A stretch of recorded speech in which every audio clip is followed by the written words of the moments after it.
Hello everyone, ಎಲ್ಲರೂ ಹೇಗಿದ್ದೀರಿ? ಎಲ್ಲರೂ ಚೆನ್ನಾಗಿದ್ದೀರಿ ಅಂದ್ಕೊಂಡಿದ್ದೀನಿ. ನಾನು ಕೂಡ ಚೆನ್ನಾಗಿದ್ದೀನಿ. ಇವತ್ತು ನಾನು ದೋಸೆ ಮಾಡ್ತಿದ್ದೀನಿ. ಅದನ್ನು ನನಗೆ ಉದ್ದಿನಬೇಳೆ ಯೂಸ್ ಮಾಡಿಲ್ಲ, ಬರೀ ಅಕ್ಕಿ ಮತ್ತು ಅವಲಕ್ಕಿ ಇಷ್ಟು ಯೂಸ್ ಮಾಡಿರೋದು. ಬನ್ನಿದ್ದು ಹೇಗೆ ಮಾಡ್ತೀನಿ ಅಂತ ತೋರಿಸ್ತೀನಿ ನಾನು ನಿಮಗೆ. ನಾನು ಮೊದಲು ಅಕ್ಕಿ ಮತ್ತು ಅವಲಕ್ಕಿನ ನಾನು ಸ್ವಲ್ಪ ನೆನೆ ಇಟ್ಕೊಳ್ತೀನಿ. ನಾನು 1.5 ಕಪ್ ಅಕ್ಕಿ ತೊಗೊಂಡಿದ್ದೀನಿ. ಅದಕ್ಕೆ ಸ್ವಲ್ಪ ಮೆಂತ್ಯಕಾಳು, ಸ್ವಲ್ಪ ಕಡಲೆಬೇಳೆ ಹಾಕ್ಕೊಳ್ತೀನಿ. ಆಮೇಲೆ ಸ್ವಲ್ಪ ಅಕ್ಕಿ ತೊಗೊಂಡಿದ್ದೀನಿ. 1.5 ಕಪ್ಗೆ ಅರ್ಧ ಕಪ್ಪು ಅವಲಕ್ಕಿ ತೊಗೊಂಡಿದ್ದೀನಿ. ಇದನ್ನು ನೀಟಾಗಿ ತೊಳ್ಕೊಳ್ತೀನಿ 2-3 ಸಾರಿ. ನೋಡಿ, ತೊಳ್ಕೊಂಡು ಸ್ವಲ್ಪ 8 ಅವರ್ ನಾನು ನೆನೆಲಿಕ್ಕೆ ಬಿಡ್ತೀನಿ. ಇದನ್ನು ಮಿಕ್ಸಿ ಜಾರಿಗೆ ಹಾಕ್ಕೊಳ್ತೀನಿ. ಇವಾಗ ಅಕ್ಕಿ ಮತ್ತು ನೆನೆಯಿಟ್ಟಿದ್ದೆಲ್ಲ ಅವಲಕ್ಕಿ, ಕಡಲೆಬೇಳೆ, ಆಮೇಲೆ ಸ್ವಲ್ಪ ಕೊಬ್ಬರಿ ಹಾಕ್ಕೋಬೇಕು. ಇದಕ್ಕೆ ಅಂದರೆ ಟೇಸ್ಟ್ ಚೆನ್ನಾಗಿ ಬರುತ್ತೆ. ಹಾಕ್ಕೋಬೇಕು ಅಂತ ಏನು ರೂಲ್ಸ್ ಏನಿಲ್ಲ, ಹಾಕೋದ್ರೆ ಟೇಸ್ಟ್ ಚೆನ್ನಾಗಿ ಬರುತ್ತೆ ಅಂತ. ನೋಡಿ, ಫುಲ್ ಪೇಸ್ಟ್ ಆಗಿದೆ.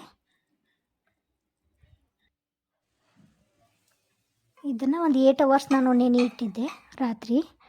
ಬೆಳಗ್ಗೆದು ಇಷ್ಟು ಮಾಡಿದ್ದೀನಿ. ಆಮೇಲೆ ಹತ್ಕೊಳ್ಳೋದಿಲ್ಲ ಇದು. ನೋಡಿ, ತುಂಬ ಮೆದುವಾಗಿ ಬಂದಿದ್ದು. ಇದು ಕ್ರಿಸ್ಪಿ ಆಗೋಲ್ಲ ಆ್ಯಕ್ಚುಲಿ ಹೇಳಬೇಕಂದ್ರೆ. ಇಷ್ಟೇ ಇರುತ್ತೆ, ಮೆದುವಾಗಿರುತ್ತೆ, ತುಂಬ ಚೆನ್ನಾಗಿರುತ್ತೆ. ಆಮೇಲೆ ಇದನ್ನು ನಾವು ಈರುಳ್ಳಿ ದೋಸೆ ಥರ ಮಾಡ್ಕೋಬೋದು.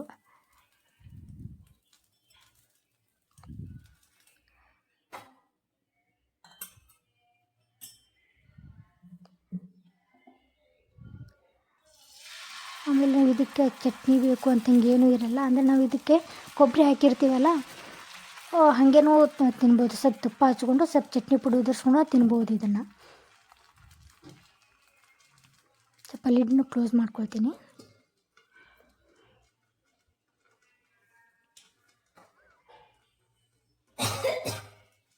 ಯಾರಿಗಾದ್ರೂ ಹುಷಾರಿಲ್ಲ ಅಂದ್ರೂ ಈ ಥರನೂ ನಾವು ಮಾಡಿಕೊಡ್ಬೋದು. ಅಂದರೆ ಉದ್ದಿನಬೇಳೆ ಹಾಕಿದರೆ ಸ್ವಲ್ಪ ಜಾಸ್ತಿ ಗ್ಯಾಸ್ಟ್ರಿಕ್ ಆಗುತ್ತಲ್ಲ, ಈ ಥರ ಮಾಡಿದರೆ ಗ್ಯಾಸ್ಟ್ರಿಕ್ ಆಗೋಲ್ಲ, ಹೆಲ್ದಿಗೂ ಒಳ್ಳೆಯದು.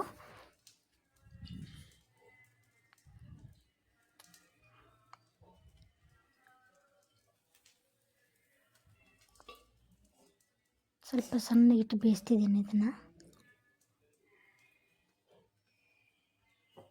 ನೋಡಿ, ಒಂದಕ್ಕೊಂದು ಹತ್ಕೊಳ್ಳೋದಿಲ್ಲ. ಇದು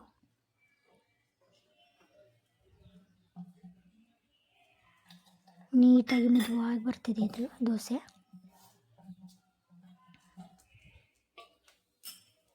ನೀಟಾಗಿ ಬಂದಿದೆ. ಇದು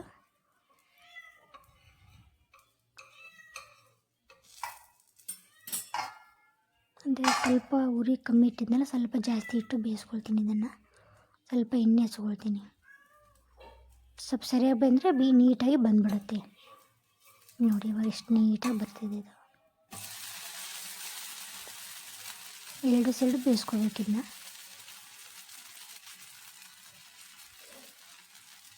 ಉದ್ದಿನಬೇಳೆ ಇಲ್ದನೂ ನಾವು ದೋಸೆ ಮಾಡ್ಬೋದು ಆ್ಯಕ್ಚುಲಿ ಹೇಳ್ಬೇಕಂದ್ರೆ. ಆಮೇಲೆ ಉದ್ದಿನಬೇಳೆ ಅಂದರೆ ಹತ್ಕೊಂಡ್ಬಿಡುತ್ತೆ ಅಂತ ಹಾಗೆ ಆ ಥರ ಏನೂ ಇರಲ್ಲ. ಇದು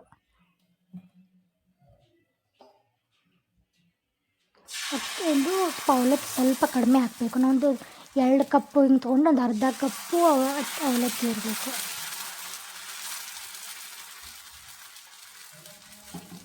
ಒಂದಷ್ಟು ನೀಟಾಗಿ ಬರ್ತಿದೆ ದೋಸೆ.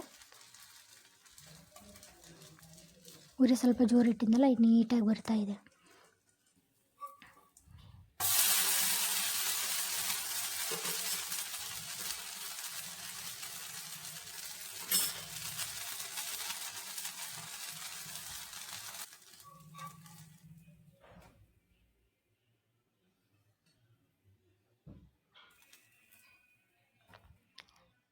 ಪ್ಲೀಸ್ ವಿಡಿಯೋ ನೋಡಿ ಸಬ್ಸ್ಕ್ರೈಬ್ ಮಾಡಿ, ಲೈಕ್ಸ್ ಕಮೆಂಟ್ಸ್ ಹಾಕಿ ನಂಗೆ ಸಪೋರ್ಟ್ ಮಾಡಿ.